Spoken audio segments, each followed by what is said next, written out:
L'autorité de l'audiovisuel et de la communication AC a ouvert ce mercredi 25 février 2026 sa première session ordinaire de l'année. Après la trêve réglementaire, cette session s'ouvre dans un climat particulier, celui des préparatifs de la présidentielle d'avril prochain.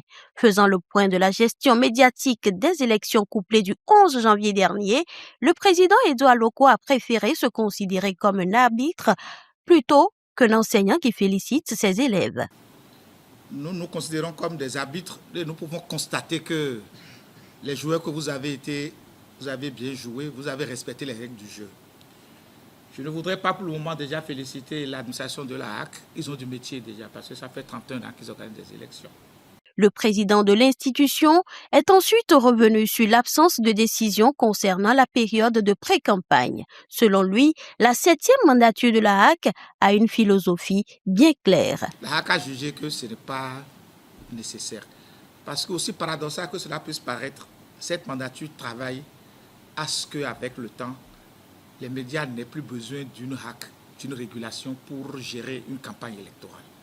L'annonce phare de cette rentrée reste l'organisation prochaine de débats thématiques pour la présidentielle du 12 avril prochain.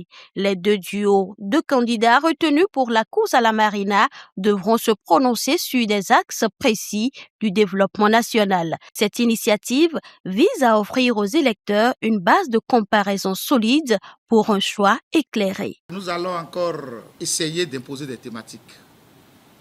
En matière de présidentielle, la HAC propose, les candidats disposent. Aucune loi ne leur fait obligation de faire un débat, hélas.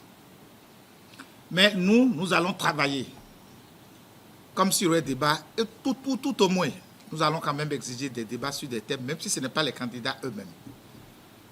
Parce que nous sommes dans une dynamique où nous prenons les auditeurs, nous prenons le peuple au sérieux, les électeurs au sérieux, et les partis politiques et les candidats actuellement, eux aussi, sont dans cette dynamique.